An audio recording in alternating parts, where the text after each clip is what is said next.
Come up with 3 free body diagrams, which is what we did just the other class, so 2 days ago or whenever that was, to come up with 3 free body diagrams to represent these 3 scenarios. One was me riding a skateboard and accelerating to the right. One was showing a spider, like climbing down its silk thread or whatever that stuff is that comes out of a spider. So showing it coming down the silk thread at a constant velocity. And then the third one, the trickiest one, I thought was that shows a projectile. And again, a projectile is like something flying through the air. So a ball, a missile, a bullet, something non-destructive, whatever you want to think of going through the air, rightward and toward the peak of its trajectory. So that's what we were shooting for there. And we can kind of dissect them, which is why I wanted them up here so we can take a look at them and be able to see where you relate to these. And it's actually helpful, believe it or not, if you come up to the board if you make mistakes, because it gives us a chance to explain stuff. So if you did make a mistake, it's actually kind of a good thing because it's like a teachable moment almost. So thank you for coming up. Even if you weren't quite sure what you were doing, I appreciate it. Sometimes that is not a very comfortable thing to be called in front of a class and do something you don't exactly know how to do. So thanks. We'll start with number 1, which was me on a skateboard, right? I appreciate that you've got me in like this posture riding a skateboard, because who doesn't ride a skateboard like that? So, clearly. Yeah, I'm balancing. Or I could have been, as Rylan was doing, like in the middle of making a wave or whatever it was as I was on that. Yeah. So let's take a look at the forces he's got acting on it. Number 1, he's got gravity and normal force, right? What's the one thing he's missing for those to show that they are equal force? Yeah, you just need a little slash mark to show that those are equal, right? Because when you've got equal force, that results in no acceleration. And this person isn't going up or down, which is what we wanted to show there. And then I am accelerating to the right. So what's that little A stand for here? Applied. Some people get that confused with acceleration, but it's applied force, which means it's getting pushed in that direction, right? So there's a push going this way, and if I'm moving that way, there's friction going the other way. So he's got that. And the other thing I'd like you to notice that Lincoln did right here was that the force applied line is longer than the friction line, which means that there's more force than there is friction, which means I'm actually accelerating. If he drew them at the same length, then we'd be talking about a person who's just kind of cruising at the same speed on a skateboard. Or if he drew what would be happening, Lincoln, if you drew the friction line longer than the applied force line? What would happen if you drew the friction line longer than the applied force line? There would be no to less movement to no acceleration. Negative acceleration, which is slowing down, right? So if there's more friction than there is applied force, you'd be slowing down. So well done. This is a good one. Nicely done. We'll take a look at number 2, Lucas and his 6, but now 8-legged spider. Amy was incredibly concerned about his 6, but now 8-legged spider. Okay, so let's take a look. He's got gravity pulling it down, right? Which is good. He's got, what's the FF stand for? Friction pulling it up. So that's good. I would say that there's probably one more hanging it up there that maybe we missed. Cool. All right, because it's hanging off of something, right? So that's one that we didn't spend a lot of time on, but tension is definitely there. So it's hanging on something. And then, Lucas, do you know why now maybe this Fn is extra, this normal force is an extra one that wouldn't be there?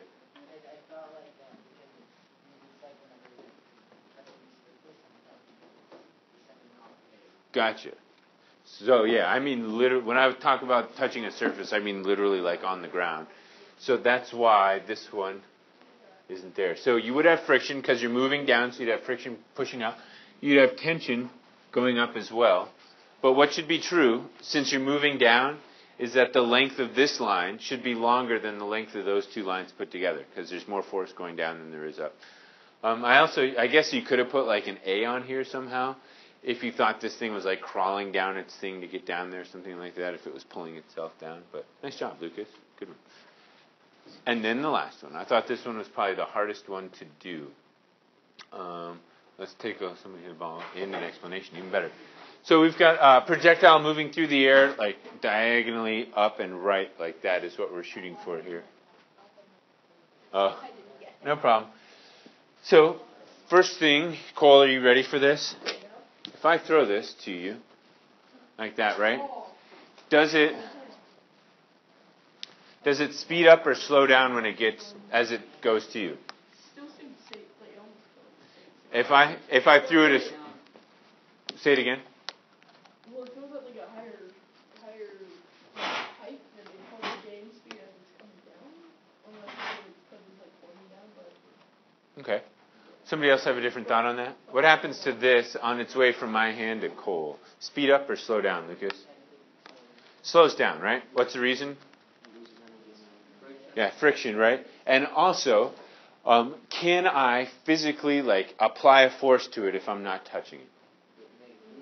So if I've let it go out of my hand, can I speed it up or slow it down once it leaves my hand?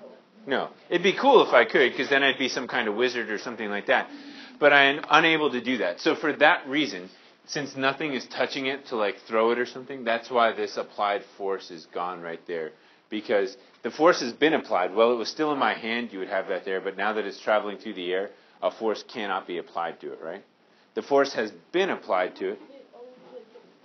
Gotcha. So watch this, right? I'm going to apply a force to this, and it flies after I let it go. Right? Well, that was a terrible throw. Jeez. Randy Johnson in here. So it can still move because it had a force applied, but it doesn't need a current force applied to move, like a hang glide or something like that, right? You come off of there and you use your inertia and your momentum to continue your glide down. You don't need to have a constant force. Yep. And the thing I would remind you is that you want to draw the friction arrow on the same side it's pushing. So you'd have friction going that way, which means this thing's slowing down, right? If you had applied force on here, that would mean it'd be going the same speed or something like that, which doesn't work that way. I saw a baseball documentary once that talked about this. They talked about how fast pitchers threw because the technology they used to measure them, way back in the day, wasn't that accurate. So the baseball actually slows down between when it leaves the pitcher's hand and gets to where you swing. It's 10 or 12 miles an hour is how much it slows down by, just in that 60 feet or so, because there's so much wind resistance there. So you're right. There is friction going this way, and there's also gravity pulling it downward, right? So that is slowing its upward climb. So gravity pulling down, and then fluid friction, which is also slowing its progress down. So well done. I think that's a good one. I think that's well done. So with that, you guys, to help you out from last time, or to continue on from last time, number one is that when you're looking at the free body diagrams, most of you guys, as I saw them on the board today, you guys did an excellent job with this, but I want to make sure we've got this in the notes too. And that is that the length of the arrow that's there shows the relative size of the force, meaning a longer arrow means a bigger force has been applied. So that's the first thing I'm going to write down, is that the length of the arrow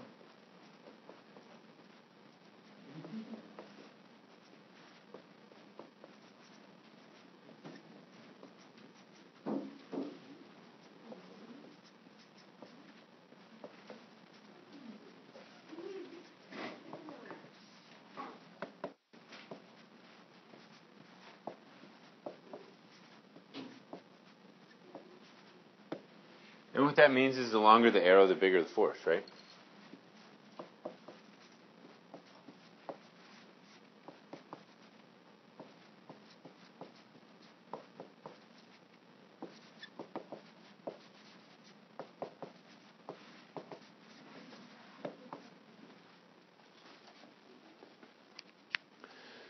So that's the first bit. And as we did this today, I could see that almost everyone had that down. The longer the arrow is, the more force there is. So if you want to show more force in one direction than another, use an arrow that's long in the direction that you want to show more force in, and a shorter arrow on the other side. So that's one of the pieces today. The next piece, and one that we haven't talked about a ton yet, but one that we have talked about, is the word net force.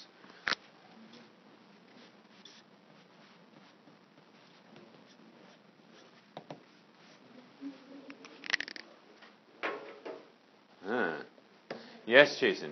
So net force is the overall force when all things considered, Right. So I want to break that down for you here. So what Jason just said, it's the overall force when all the forces are considered.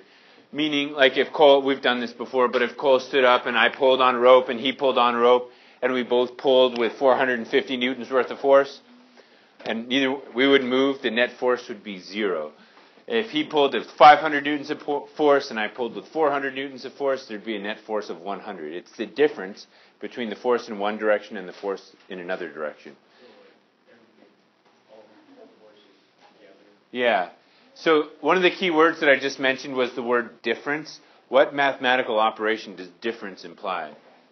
Yeah, subtraction. So keep that in mind as we get this definition down. It is the difference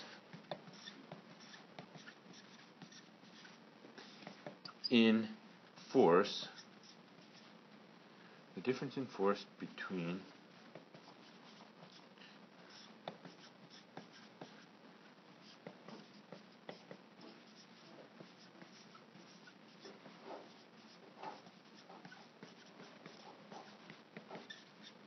So it's the difference, meaning the subtractable difference, the actual number difference between force in one direction and in the opposite direction.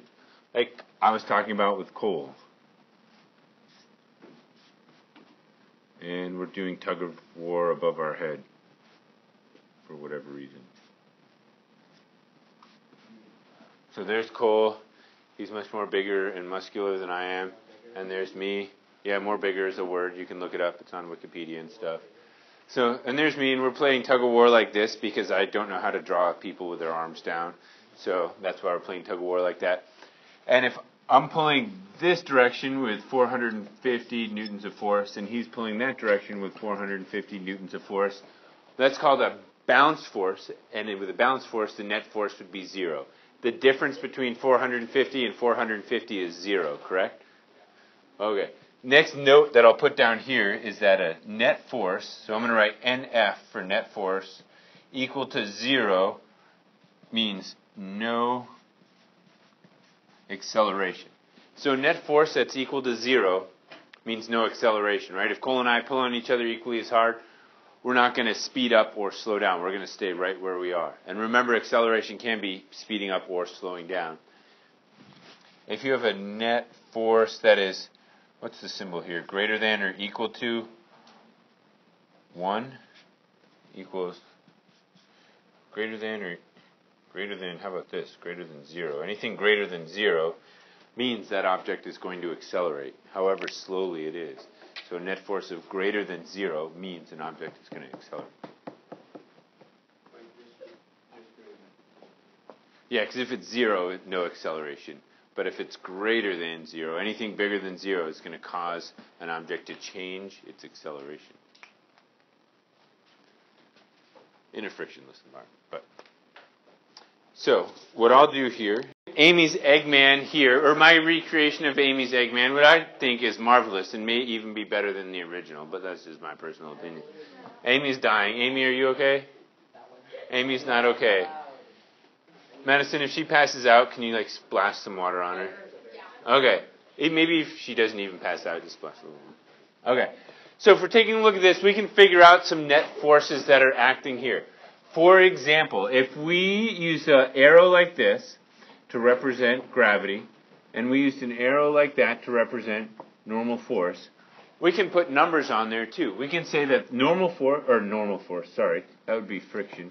We could say that the friction force would be worth 100 newtons, and that the gravity pulling them down would be 100 newtons worth of force. And if that's the case, kind of a tricky question here, Trinity. If that's the case, if the friction force going up and the gravity force going down are equal, is that Eggman moving? So, this is why it's a trick question. There's friction, right? If there's friction, they have to be doing what? Moving. So this guy's moving, right? But the forces, would you agree that the net force here is 0? Difference between 100 and 100 is 0, which means he's not accelerating, right? It means that this person's doing what as they're falling down? Yeah, going the same speed, right? Going as fast as they can as they're falling down. So this would be an example of something in motion, but it's got a net force of 0, so there's no acceleration taking place. They're remaining the same speed. What if we change this a little bit from 100 to 500 right there? Now, so We've got more force in one direction than another, though, right? So which way are they headed here?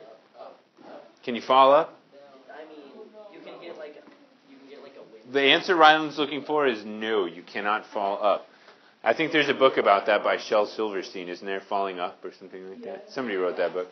But in any case, you can't fall upwards, so this person is not moving up, right? They are still moving down, because if they were moving up, which way would friction be? Down. Yeah, so this person is still going down, but there's a net force here. The net force is greater than 1, or greater than 0, so they're accelerating. But what's happening to their speed, Lincoln? They're going faster than friction picking up. No, not going faster. Trinity? You're going slower than friction. Yeah, you just deployed your parachute and you're slowing down pretty rapidly. So that's what's happening here. Still falling down because there's friction going up, but they're slowing down as they go. That's why there's more force picking up. And unbalanced forces create acceleration. That would be an example of negative acceleration, going like that. But that's how you get net force. You just take a look at the two forces that are there, and you're able to calculate if there's a net force or not. So, we're going to move on to the next piece. We're going to keep Amy's thing here, though. So we're going to get rid of the parachute. This might become like the full-time picture for the class, because I enjoy the Eggman, the giant-legged Eggman. So as we're looking at Eggy, the class mascot here, we can see that Eggy is now not falling, but Eggy is, let's see, there's normal force, Eggy is on the ground and having a force applied to him this way, a little bit of friction that way, and Eggy is going to weigh an amount. Eggy's going to weigh, for us, 10 kilograms, just to make it easy for us. And we're going to do we're going to still calculate the net force on him. So we're going to say he's applying a force of 525 newtons this way. Friction is 25 newtons of force that way.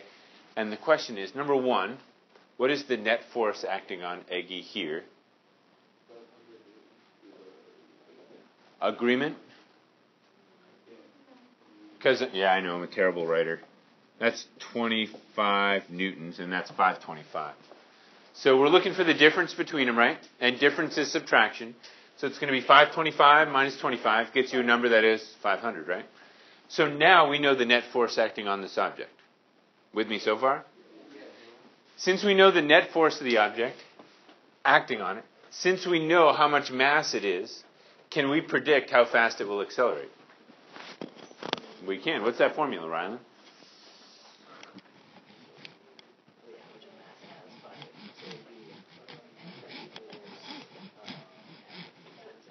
Close. Trinity?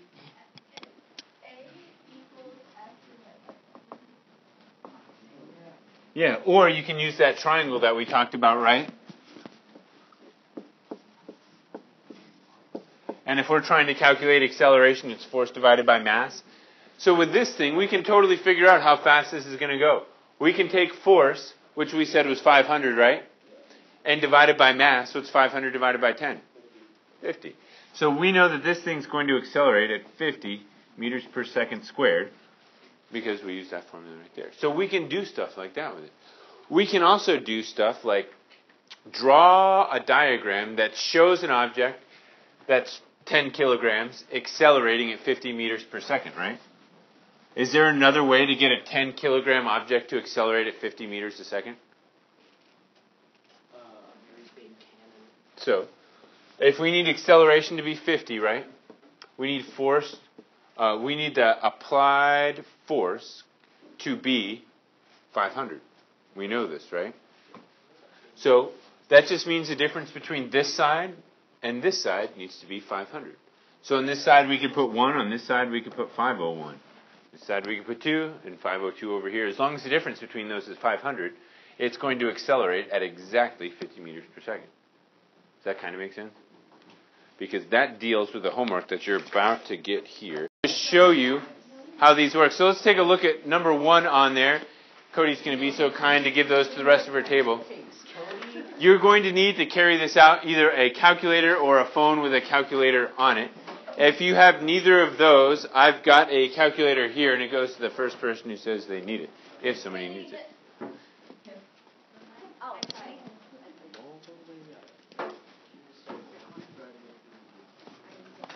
All right. So we're going to take a look at the first one.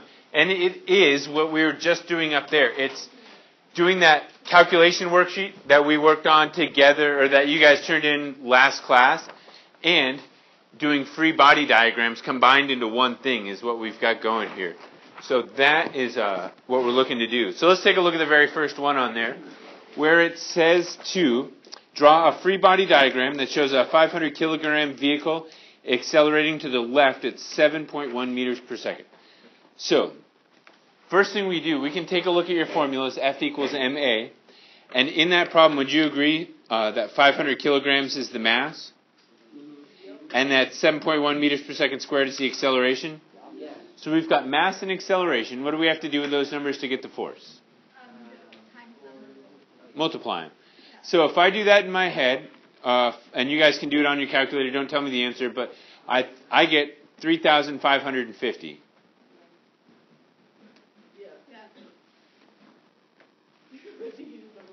That's true, yeah. I am not a human calculator. I've just done that 3 times today, so I know the answer.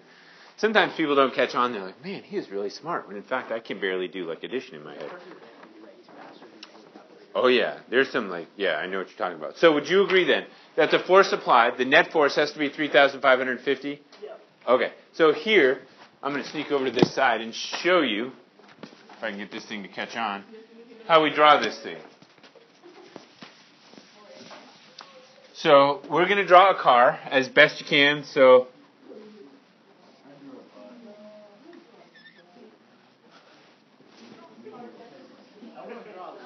I got myself a car here.